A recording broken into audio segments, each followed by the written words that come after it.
Take 3. Okay, so hello everyone. My name's Lala Perez and I am a highly sensitive person. I didn't know what this phrase meant a few weeks ago, but I saw it and I really resonated with it. So I did some research and I was like, yeah, I think I'm highly sensitive.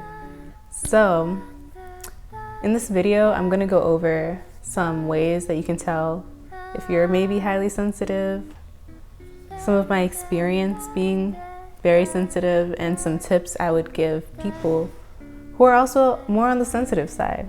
So in this video, you're gonna see like me talking about my points while I'm also making a skirt because I like creating things. So I made a skirt that represents being highly sensitive, but we'll get more into that at the end of the video, why I made it and what it means more in depth. So if you want to see that, it's at the end.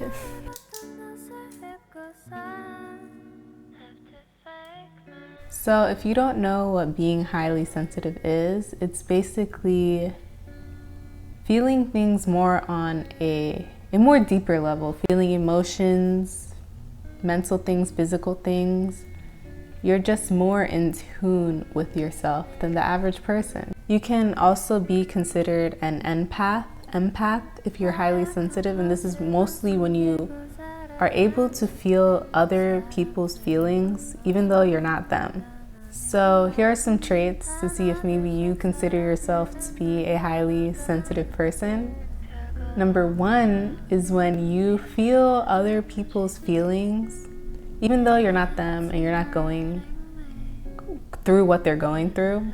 So let's say like you come home from work and you can just like feel something's off, like the energy's low, like something's just not right. And then you just see your friend and she's crying because she like got fired. And like you feel for her, you feel that sadness or that anger or frustration that maybe she's going through, even though you're not her.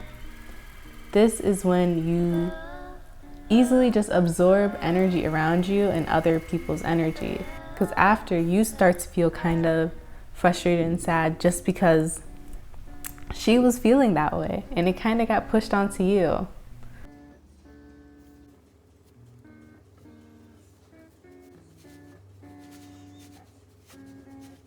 Number 2 is feeling lots of pressure by time, when you like are put on a time frame. So like for me, I remember like being in school and they would give you like 10-minute quizzes. Like that would make me really anxious and stressed out because I felt rushed. So that's number 2. Number 3 is needing more alone time. When you're highly sensitive, you tend to absorb other people's feelings and you feel what they're feeling. So you tend to feel drained when you're in like a big crowd or a lot of people for too long.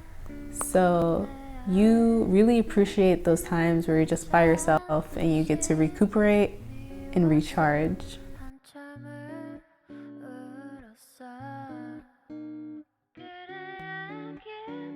Number 4 is not really sitting well with like violence and cruelty and all that, like watching a horror movie or seeing someone get beat up and or just violence, like they're bleeding or something. Like you don't enjoy watching those things.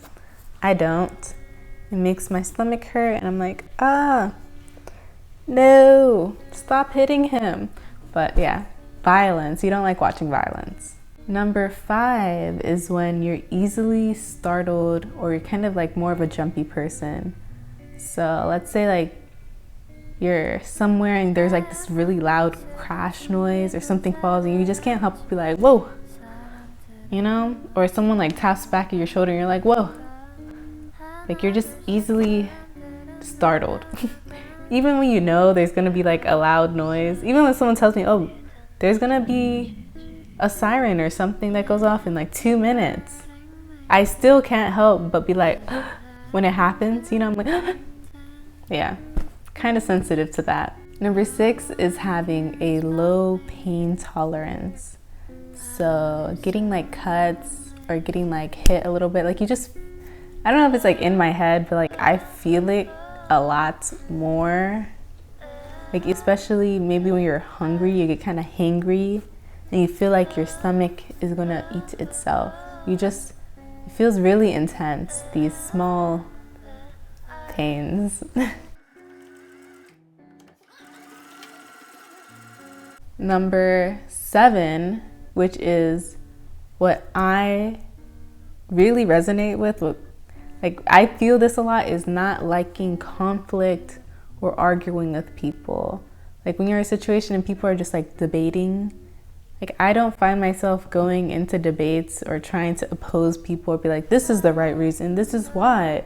Like nah, like I don't like conflict or lots of disagreement. I'd rather not say anything than like hurt someone's feeling or just feel someone's anger because they don't agree with what I'm saying. Like I don't like that.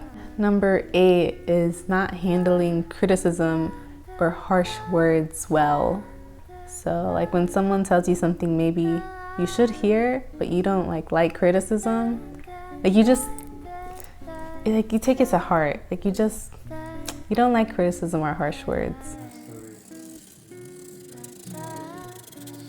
There's a spectrum to all this high sensitivity, and you can either be like, wow, I agreed with everything she said, I'm most likely, or like I'm definitely highly sensitive, or you could be like, I agreed with some things more than others. Like we all are different, we all experience things differently. Most people are more on the sensitive side. I read it's like 15 to 20% of the world is considered more highly sensitive, but let me know if you think you're kind of highly sensitive, because I am. I found some ways that I was always kind of doing in my life before I knew I was highly sensitive, that it helped me when I was in moments of being overwhelmed. So here are some of my tips that I would give you if you are highly sensitive.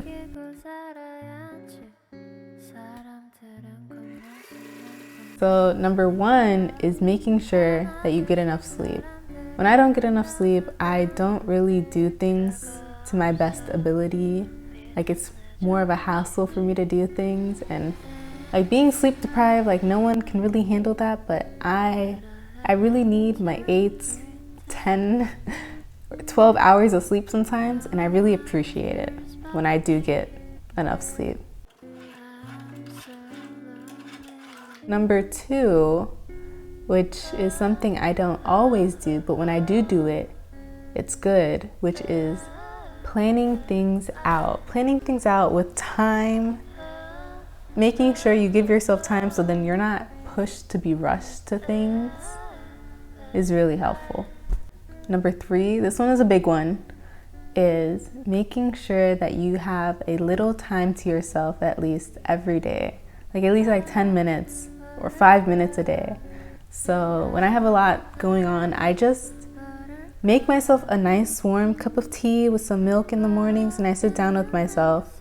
That's my me time, just sipping my tea, thinking about the things I need to think about, or even like you can just go on a walk, go outside in nature, take that time to just be with yourself, your you time, whatever that may be. Make sure you have a little bit of time allocated for yourself. I cut my skirt way too large. You know, this happened to me the last few times I tried to sew something like a few months ago, and then I stopped sewing, but this time, I'm taking that time to try to make it right. And also while I was adjusting things, because I had to add 2 more darts in the back, and then I'm cutting the angle even shorter of the A-line skirt, and I'm realizing that this fabric probably is not the best fabric to make a skirt because it's extra see-through. But I'm gonna finish it because I already started making it and I feel like it's gonna look really cool. But yes. And then next, number 4 is I don't let myself have any caffeine because coffee just it's not good for me. Like, you might like your coffee and it's all good for you, but for me, like, my heart starts beating to like too much. I feel like it's gonna pop out my chest, and I feel jittery and overstimulated. And then, like, I don't even like coffee, but those times that I do drink it, like, the smell, I don't like the smell of it, like the taste of it, and then it makes my stomach hurt, especially when you don't eat anything and then you drink coffee. Just it don't settle well.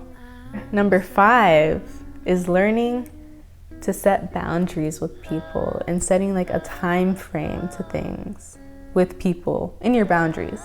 So what I mean by this is, like, maybe you're out and about and then you run into a friend and you know this person likes to talk a lot, and they like to talk a lot about themselves and their feelings and what they're going through. So when this happens to me, I give it a time frame. Like, I'm like, oh, hey, yeah, let's catch up. But I only have like 30 minutes because then I gotta go do something else.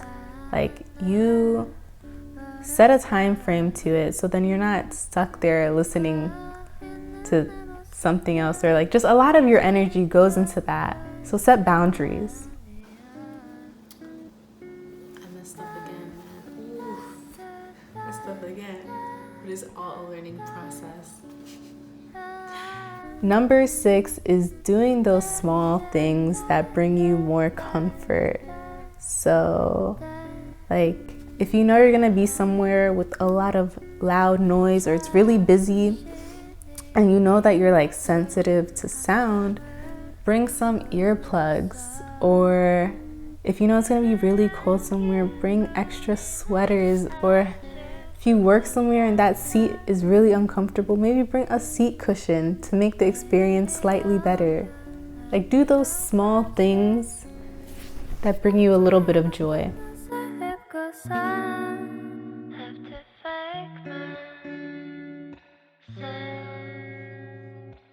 Onto the skirt that I made that represents being highly sensitive.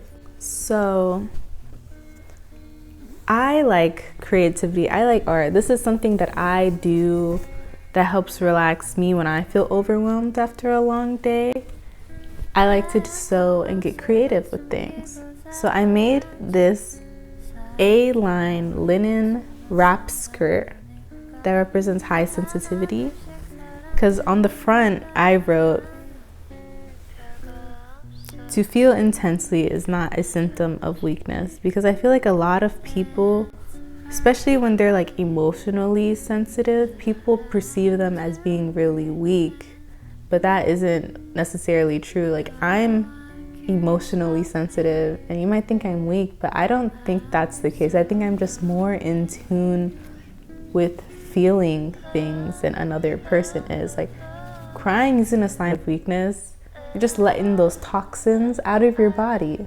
When you're considered to be more sensitive, you're just more in tune with your emotions, things around you. You think of things deeper. You think of things to another level. You're more considerate of the small things in life, the small beauties. And that's cool, because some people can't even do that. Like, some people cannot come to like a connection with their emotional side or be a little more vulnerable or sensitive. And being highly sensitive, that's a cool thing, man. It's a cool thing. But some more reasons on why I made this skirt the way it is that represents high sensitivity is that I used linen fabric. It's nice and light. And I think of high sensitivity, I think of light things, and linen is it's a good fabric to wear if you have like sensitive skin. It's hypoallergenic, it's breathable, and it's also really sensitive to wrinkles and stains. And then the A-line cut in the wrap part, it's because it's adjustable for when things maybe get a little uncomfortable, you adjust for yourself. That's what I was thinking when I made this. And it just came out pretty cute. Like, it was more of practice, but I really enjoyed it. And it made me think more about the topic of being highly sensitive. So if you like the skirt, let me know. if you have any criticism or critiques maybe about the skirt, let me know too. It's okay. Let me know what you think. But like this video if you liked it. Let me know anything. Let me know. But yeah, subscribe if you want to see more of me. And I'll see you in the next video.